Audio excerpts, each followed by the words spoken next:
So Haiti is the poorest country in the world. However, you might be very surprised to find out why Haiti is the poorest country in the world. Haiti was one of the richest places on the planet in the 1700s. The population of Haiti was 4-to-1 slave to free Frenchmen. So you basically had about 450,000 slaves there and 120,000, 125,000 free Frenchmen and women. Led by a slave named Toussaint, Haiti successfully overthrew one of the most powerful armies on the planet in 1804 and declared their independence. However, France made a deal with them, with warships at the ready, saying that we will invade you, recapture you, and re-enslave you unless you pay for the lost property. Well, that lost property was the human lives of the Haitians themselves. So France slapped Haiti with a $21 billion bill. That's $21 billion in today's money. It took until 1947 to pay off the initial loan. It took Haiti almost 150 years to pay off that loan. And obviously you guys know about loans and financing and debt. So how did Haiti pay that money off? Especially because France forced them to give them 50% off of their products. So Haiti was accounting for 3/4 of the world's sugar at the time. And I think a quarter or maybe 1/3 of the entire slave trade at the time. Saint-Domingue was also known as the capital of the slave trade in the West Indies, and also the worst place for a slave to end up because it was so brutal, torturous, and you could be raped and kidnapped at any point in time and sent anywhere in the world. So that debt was financed and collected by French banks, as well as an American bank that was established in 1812, which is called Citibank. That's right.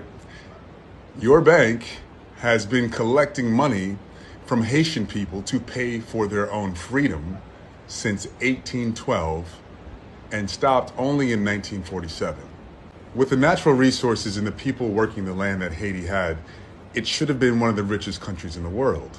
But the transfer of wealth from Haiti to France and Haiti to French banks and Haiti to American banks to finance what is called the independence debt, which is no more than a debt for the descendants of slavery to continue to pay the countries and the people that enslaved them for their own freedom.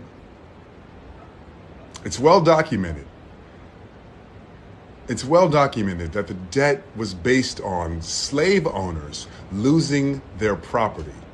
In 2004, the Haitian government demanded that France pay back the billions of dollars that it forced the Haitian people to pay for its own freedom. So think about this. It's like France had their warships ready, just basically gangstered their way into Haiti's pockets. After Haiti beat the French military in 1804, by 1825, France had warships at the ready, off the coast of Haiti, looking at the island like, nice island you got there. Be a real shame if something happened to it. Okay? So basically France is like, nice island you got there. Nice freedom you've gained there. Be ashamed if something happened to it. Wow. That's the most gangster, ridiculous, disgraceful shit I've ever heard in my life. In 2004, the Haitian government demanded that France pay back the billions of dollars it paid to protect its own borders and to be a sovereign nation. Can you imagine if you had to pay somebody so that they wouldn't attack you? If you had to pay somebody so that they wouldn't enslave you? If you had to pay somebody because your great-grandparents had been kidnapped and held hostage, and the price that you had to pay for a free life was billions of dollars to the people who did it.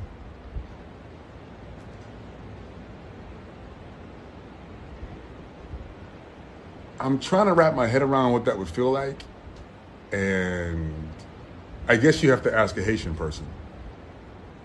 Wow, France, really? Really?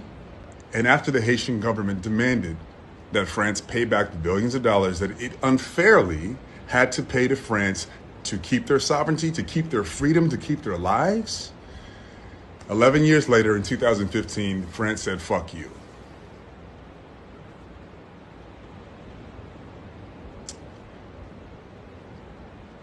Really, France? Wow, that's not going to age well. So if you've ever wondered why Haiti's so poor, ask France.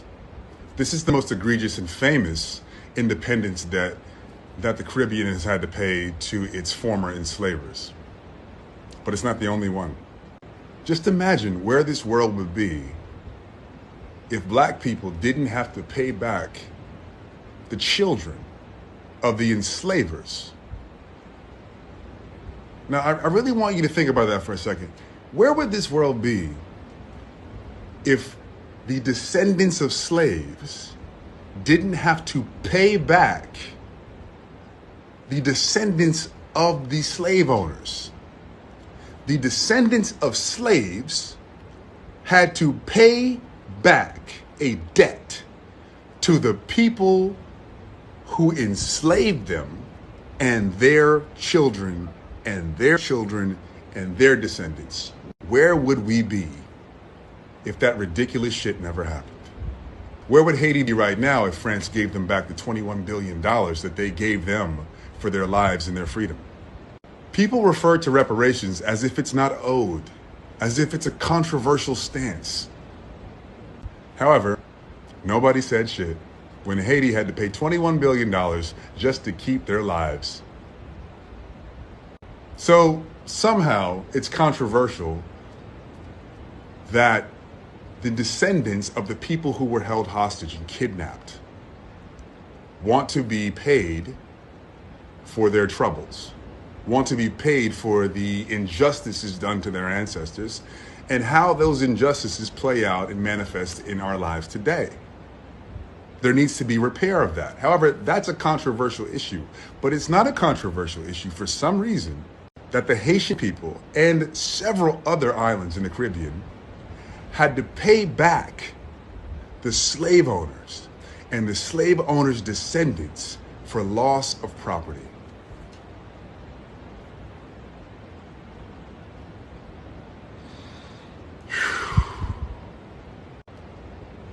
Is it starting to sink in? I don't know what the answer is, but if you're French, I highly recommend that you reach out to your government and tell them to give Haiti their money back. It's fucking disgraceful. I love you guys. I'm just being honest.